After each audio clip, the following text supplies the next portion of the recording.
സർക്കാരിനോട് ഒരു എതിർപ്പ് ജനങ്ങൾക്ക് ഈ അടുത്ത കാലങ്ങൾ ഉണ്ട്. സർക്കാരിനോട് എതിർപ്പുണ്ട്. തുടർ ഭരണം എങ്ങനെ വിലയിരുത്തും? തുടർഭരണം എൻ്റെ കണക്കുകൂട്ടലിൽ സാറേ, കോൺഗ്രസ്സിലൊരു നേതാവിനെന്ന് പറയാൻ വിരൽ ചൂടാനില്ല. ഇടതുപക്ഷത്തിനോട് ജനങ്ങൾ വെറുത്തു. പിന്നെ ഞാൻ അതിനിടയ്ക്ക് എന്ത് പറയും? പെൻഷൻ വല്ലതും വാങ്ങുന്ന ആളാ? പെൻഷൻ ഇല്ലല്ലോ. റേഷൻ കടയിലൊക്കെ ചെല്ലുമ്പോഴത്തേക്കും സാധനങ്ങളൊക്കെ ഇല്ല. എനിക്കാകെ കിട്ടുന്നത് 5 കിലോ, അത് 3ഉം 2ഉം ആയിട്ടാണ് കിട്ടുന്നത്. അതൊക്കെ വളരെ ബുദ്ധിമുട്ടുള്ള ഒരു കാര്യം. സർക്കാരിൻ്റെ നവകേരള സദസ്സുമായിട്ട് ബന്ധപ്പെട്ടിട്ട് ശരിക്കും ജനങ്ങൾക്ക് എന്തെങ്കിലും ഗുണമുണ്ടായിട്ടു? ഒന്നും ഞാൻ പത്രവാർത്തയിൽ നോക്കിയിട്ട് എനിക്ക് വലിയതായിട്ട് ഒന്നും തോന്നില്ല. ഒന്നും ഇല്ല. ഒരു പ്രയോജനം. ആർക്കാ ഗുണമാകും? ഒരു ഗുണമുള്ളതായിട്ട് തോന്നുന്നു. ശരിക്കും ഈ സർക്കാർ ഇത്രയും സാമ്പത്തിക പ്രതിസന്ധിയിൽ നിൽക്കുമ്പോൾ പോലും ഇപ്പോൾ കേരളീയം പരിപാടി നടത്തി, നവകേരള സദസ്സ് നടത്തി. ശരിക്കും അതൊരു സർക്കാരിൻ്റെ ഒരു ദൂർത്തല്ലേ? 101%. അത് എത്ര ദൂർത്തടിച്ച പൈസ ഉണ്ടെങ്കിലും സാധാരണക്കാർക്ക് പെൻഷൻ കൊടുക്കാനോ അല്ലെങ്കിൽ ബാക്കിയുള്ള കാര്യങ്ങൾക്ക് എന്തെല്ലാം ഉപയോഗിക്കാമായിരുന്നു, എന്തെല്ലാം കാര്യങ്ങളുണ്ടായിരുന്നു. ഒരു സാധാരണക്കാരന് എന്തെങ്കിലും കൊടുത്തിരുന്നെങ്കിൽ നല്ല ഭൂരിപക്ഷത്തോട് കൂടിയിട്ട് പിണറായി വിജയൻ്റെ ഇവിടെ കിട്ടുമായിരുന്നു.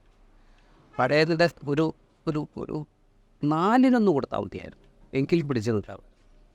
ഒന്നും ചെയ്തിട്ടില്ല. ഇനിയിപ്പോൾ കേരളം സ്തംഭിക്കില്ലേ? പിന്നെ ഗവൺമെൻറ് ജോലിക്കാരെല്ലാവരും ഇറങ്ങിയില്ലേ? അവർക്ക് ശമ്പളം കിട്ടിയിട്ട് 50% പോലും പത്രത്തെ കണ്ടത് പോലും കൊടുത്തിട്ടില്ലെന്ന് അവരിന്ന് പറയുന്നുണ്ടല്ലോ. പിന്നെ ട്രാൻസ്പോർട്ടുകാരെ കണ്ടപ്പോൾ ഇവർ ചിരിച്ചതാണ്. ഇപ്പോൾ അവരും കൂടി ആയപ്പോൾ അവർക്ക് വളരെ സന്തോഷമായി. അവർക്ക് ശമ്പളം കിട്ടുന്നില്ല എന്ന് പറഞ്ഞപ്പോൾ ഇവർക്ക് ഒരു ഇതുണ്ടായിരുന്നു. പക്ഷേ അത് ഇപ്പോൾ അവർക്കും കൂടെ കിട്ടാവുന്നപ്പോൾ ഒന്നുകൂടി ഒരു എന്താ പറയുക, 100% നാശത്തിൻ്റെ വക്കിലേക്കാണ് കേരളം പോകുന്നതെന്ന് വേണമെങ്കിൽ തന്നെ പറയാം. ആ ചെറുക്കനെ തല്ലിക്കൊന്നു. എന്നായിരുന്നു അതിൻ്റെ കാരണം? അവൻ നല്ലൊരു കുട്ടി, നല്ല കഴിവുള്ളൊരു കൊച്ചായിരുന്നു. അവനെ വളർത്തില്ല. ഇവർക്കെതിരായിട്ട് സംസാരിച്ചു എന്നുള്ള ഒരൊറ്റ കാരണമല്ലേ പറയുന്നുള്ളൂ. ഇങ്ങനെയൊക്കെ തുടങ്ങിക്കഴിഞ്ഞാൽ പിന്നെ നമ്മൾ ഈ കേരളത്തിൻ്റെ സ്ഥിതി എന്താവുമെന്നാണ് മനസ്സിലാകാത്തത്. അതൊക്കെ കൊണ്ടാണ് എങ്ങനെയെങ്കിലും ഇതൊന്ന് രക്ഷപ്പെടണമെന്ന് എല്ലാവർക്കും താല്പര്യമുണ്ട്. പക്ഷേ പിന്നെ പ്രതിപക്ഷവും കണ്ടില്ലേ, അവരും ഇങ്ങനെ ആയതുകൊണ്ടാണ് എങ്ങനെ സംഭവിക്കുന്നൊരു നമ്മുടെ ഒരു ഐക്യക്കുറവ്.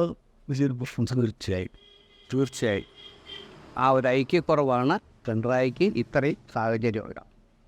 കോൺഗ്രസിന് ഐക്യമുണ്ടെങ്കിൽ തീർച്ചയായിട്ടും ഒരു 140-100 സീറ്റിന് മുകളിൽ പിടിച്ച് ജയിച്ചാൽ ഉറപ്പാണത്. ഒരു ഐക്യം മാത്രം മതിയായിരുന്നു. അവർ തമ്മിലടി മാത്രം ഇല്ലാതാക്കിയാൽ മതിയായിരുന്നു എന്ന് എനിക്കൊരഭിപ്രായം.